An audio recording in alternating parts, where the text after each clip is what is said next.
अस्सलाम वालेकुम dear friends. तो आज का जो हमारा टॉपिक है उसमें हम पढ़ेंगे जी मस्क, इसकी सारी फार्माकोगनोसी, इसकी properties, families, botanical names, chemical constituents etc या everything which is included into it. तो मस्क क्या है? Musk is a natural substance. Musk एक नेचुरल सब्सटेंस है जिसको मस्क ग्लैंड, मतलब कुछ एनिमल्स के मस्क ग्लैंड से ऑब्टेन किया जाता है।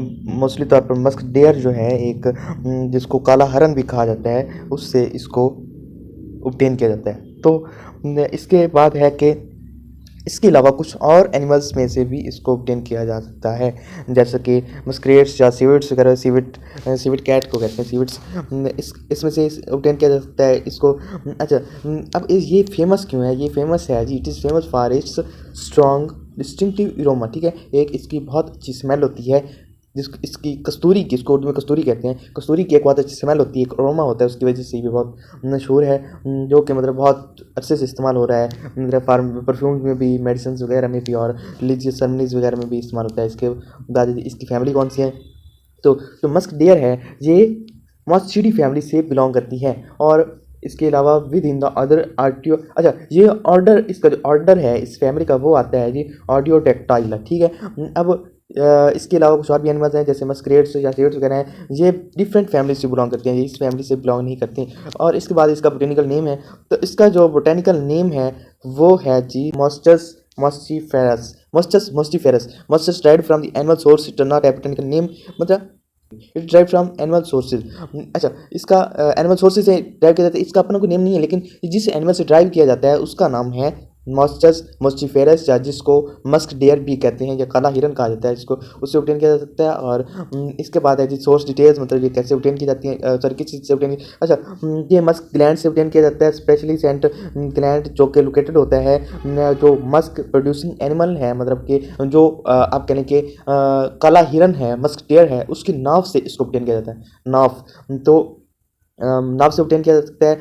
और इसके अलावा तो इससे फिर उसको ऑब्टेन किया जा सकता है, और इसके एक्सक्रीशन जब ऑब्टेन की जा सकती है उसको कलेक्ट किया जाता है, और इसी एक्सक्रीशन में से मस्क या कस्तूरी पैदा होती है। इसके बाद इसकी जोग्राफिकल डिस्ट्रीब्यूशन आ जाती है कि मतलब कहाँ कहाँ पाई जा सकती है। तो ये बहुत से रीजन्स का नेटिव है जानवर जो मस्क डियर है, मतलब कि सेंट्रल एशिया में पाया जा सकता है, इसके अलावा साइबेरिया और चाइना में और हिमालयाज़ की पहाड़ियों में भी पाया जाता है। हर ड्यू टू ओवर हंटिंग, मतलब बहुत ज़्यादा हंटिंग की वजह से अब तो ये बहुत ज़्यादा कम हो गए हैं। तो इसकी वजह से अब ये मतलब एक इंडेंजर्ड स्पीशीज बन गई है, तो इसकी वजह से अब ये बहुत ज़्यादा नहीं मिलते, बहुत कम देखने को मिलते हैं। इसके अलावा इनकी कलेक्शन कैसे की जा सकती है? अच्छा, सबसे पहले तो जो मस्क प्रोड्यूसिंग एनिमल या मस्क डियर है उसको पकड़ा जाता है, और इसके जो ग्लैंड है उसमें से इसको सॉरी इसमें उस ग्लैंड में से इसके जो मस्क है उसको निकाला जा सकता है, और मस्क पाउंड या सेक्स, मतलब मस्क पाउंड या सेक्स जो वाइल्ड एनिमल्स वगैरह में पाया जाता है उसमें से इसको ऑब्टेन किया जा सकता है। और इसके अलावा ट्रेडिशनल मेथड इसका है कि मतलब कि ट्रेडिशनल तौर पर पहले लोग जानवर को मार देते थे, उसके बाद मस्क ग्लैंड उसको निकालते थे फिर, मगर अब आज का दौर है, जो मॉडर्न दौर है, तो उसमें जो नॉन लिथियम मैसेज इस्तेमाल किए जाते हैं, मतलब कि ऐसा मैसेज इस्तेमाल किया जा सकता है जिसमें हमें मस्क भी ऑब्टेन हो जाए और जो हमारा जानवर है वो भी ना मरे। और इसके अलावा मतलब सेंसिटिव मैसेज के जरिए भी इसको ऑब्टेन आजकल प्रिपेयर किया जा रहा है। तो इसकी प्रिपरेशन क्या हो सकती है कि वंस कलेक्ट, एक दफ़ा मतलब जब इसको कलेक्ट किया जाए तो must undergoes various processing steps, मतलब इसकी रिफाइनिंग करने के लिए बहुत से स्टेप्स में से इसको गुजारना पड़ता है ताकि इसको यूजेबल फॉर्म में लाया जा सके। इसमें इसकी प्योरीफिकेशन होती है, फिल्ट्रेशन होती है, और डाइल्यूशन भी होती है बहुत से सब्सटेंसेस के साथ, ताकि इसकी एक प्रॉपर कंसंट्रेशन है या मस्क टिंचर, प्रॉपर एक कंसंट्रेटेड मस्क टिंचर ऑब्टेन किया जा सके। तो उसके बाद इसकी आ जाती है कंपोजिशन में आते हैं Musk is complex mixture of organic compound. ये ऑर्गेनिक कंपाउंड्स का एक बहुत ही कम्प्लेक्स मिक्सचर है, मतलब इसके अंदर बहुत से ऑर्गेनिक कंपाउंड्स आते हैं, जिसमें से आप कहने कि कुछ कुछ मैक्रोसाइलिक कीटोन्स आ जाते हैं, जिसमें से एक आता है मस्कोन आ जाता है, जो कि एक करेक्टरिस्टिक मस्क की अरोमा रखता है। इसके अलावा मैक्रोसाइक्लिक लैक्टोन्स आ जाती हैं, जिसमें मस्कोपाइरिडीन आ जाता है और सीवीटोन आ जाता है। अच्छा, ये बहुत सी सेंट प्रोफाइल्स या मतलब सेंट प्रोफाइल्स में कंट्रीब्यूट करते हैं, मतलब ये भी एक डिफरेंट किस्म की एरोमा देते हैं या एक अपनी अलग से स्मेल देते हैं। इसके बाद फैटी एसिड इसमें कुछ इंक्लूड होते हैं, जिसमें से मतलब कि कुछ वोलेटाइल मस्क कंपाउंड्स होते हैं। इसके अलावा प्रोटीन्स और कुछ और ऑर्गेनिक मॉलिक्यूल्स इसमें पाए जा सकते हैं, मतलब कि स्मॉल अमाउंट्स में होते हैं इसमें प्रोटीन्स और जो अदर ऑर्गेनिक मॉलिक्यूल्स हैं। मेजर तो इसमें मैक्रोलिटिक कीटोन्स और मैक्रोसाइक्लिक कीटोन्स और मैक्रोसाइक्लिक लैक्टोन्स ही इसमें से असल इसकी प्रिजर्वेटिव इसके जो कंपोनेंट्स हैं वो होते हैं। तो इसके बाद इसकी कुछ प्रॉपर्टीज़ हैं, केमिकल फिजिकल प्रॉपर्टीज़। तो इसकी फिजिकल प्रॉपर्टीज़ में जो हमारे पास आता है जी, अच्छा, इधर हमारे पास जो इसके मेन कंस्टिट्यूएंट्स हैं वो कुछ कम दिए गए हैं, ठीक है। अब इसमें क्या है कि ये एक ब्राउन वोलेटाइल ऑयल भी देता है। इसके अलावा क्या होता है कि चीफ आर्डर्स मतलब एक आर्डर देता है जो मस्कोन के जरिए होता है। इसके बाद कुछ और कंस्टिट्यूएंट्स होते हैं जैसे कि स्टेरॉयडल हार्मोन्स या मस्कोपैराडीन, अल्कलॉइड्स और कुछ पेप्टाइड्स भी इसमें पाए जाते हैं। इसके बाद आती है फिजिकल प्रॉपर्टीज क्या आते हैं। तो फिजिकल प्रॉपर्टीज में अगर हम देखें तो अपीयरेंस किस तरह की होती है, ये ब्राउनिश और रेडिश ब्राउन ऑयली सब्सटेंस, मतलब एक ब्राउनिश होता है, उसके अलावा इसका जो कलर है ये रेडिश ब्राउन भी हो सकता है और ये एक ऑयली सब्सटेंस होता है। इसके बाद इसका टेक्सचर कैसे होता है, ये ऑयली या वैक्सी टेक्सचर हो सकता है इसका।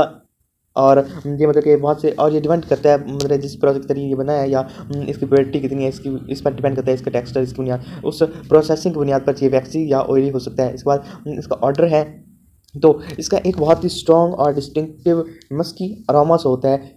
अरोमा कहते हैं स्मेल को, जो कि मतलब कि एक डिस्क्राइब्ड है जिसको मतलब एन मिलेग या अर्थी और सेंसुअल अरोमा भी कहा जाता है। इसके बाद इसकी सोलिबिलिटी आ जाती है। तो ये जो मस्क है ये सोल्यूबल होता है अल्कोहल और अदर ऑर्गेनिक सॉल्वेंट्स में, मतलब और मगर ये वाटर के अंदर इनसॉल्युबल होता है। तो इसकी केमिकल प्रॉपर्टीज अब आ जाती हैं।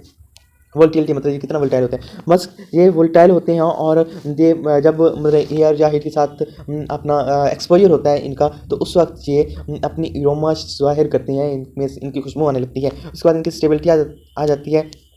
तो मस्क जो है ये रिलेटिवली स्टेबल होता है मतलब नॉर्मल स्टोरेज कंडीशंस के अंदर, मगर ये टाइम के साथ डिग्रेड होना शुरू हो जाता है। जब इसको लाइट और हीट के साथ एक्सपोज किया जाता है तो इसकी डिग्रेडेशन शुरू हो जाती है। इसके बाद इसकी रिएक्टिविटी है कि ये किस तरह और कितना रिएक्ट करता है।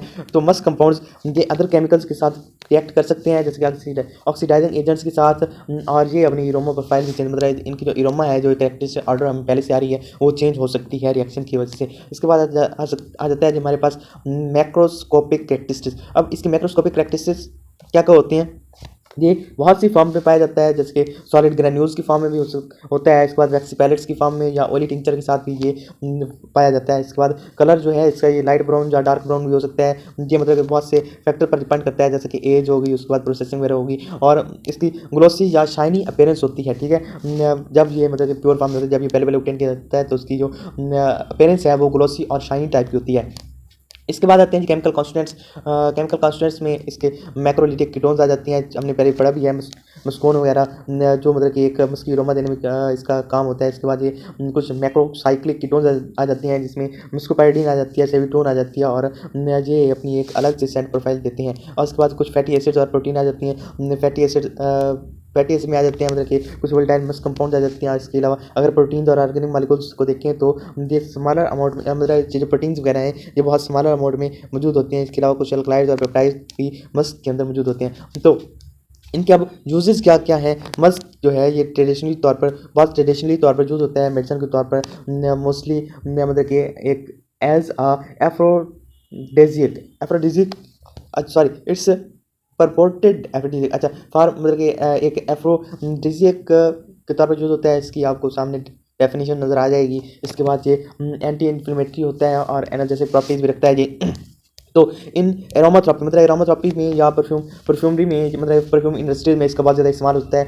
और ये जो है ये सेंसर और लॉन्ग लास्टिंग फ्रेगनेंस, मतलब कि इनकी इसको जो फ्रेगनेंस है एक तो बहुत अच्छी होती है, दूसरा बहुत लॉन्ग लास्टिंग होती है, मतलब अगर किसी पर लगाया जाए तो ये बड़े लंबे अरसे तक इसकी फ्रेगनेंस नहीं जाती, तो इसके लिए ये इस्तेमाल होता है।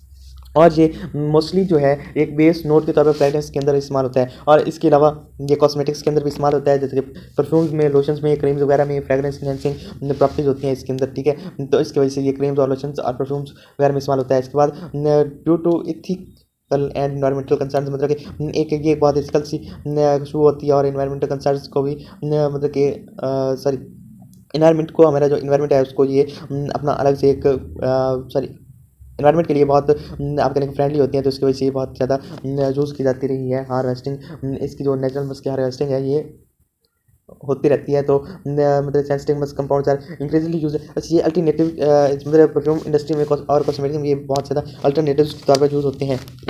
तो ये बहुत ज़्यादा हाई क्वालिटी परफ्यूम्स के अंदर इस्तेमाल होती हैं, मतलब कि ये एज ए टॉनिक भी इस्तेमाल होता है ताकि बहुत सारे हेल्थ इश्यूज़ को कवर करने के लिए, और इसके अलावा ये फिक्सेटिव तौर पर भी इस्तेमाल होता है, जैसे कि मतलब कि एक एज ए प्रिजर्वेटिव एजेंट या स्टेबलाइजिंग एजेंट के तौर पर इसको इस्तेमाल किया जाता है। तो आज ये तो टॉपिक हमारा हो गया जो खत्म। इसके बाद हम अगला जो नेक्स्ट टॉपिक अपना देखेंगे वो होगा जी इंशाल्लाह सीवेट। तो सीवेट 1 भी इसको कहते हैं, सीवेट को अब हम देखेंगे नेक्स्ट वीडियो में। तब तक दीजिए इजाज़त, अल्लाह हाफिज़।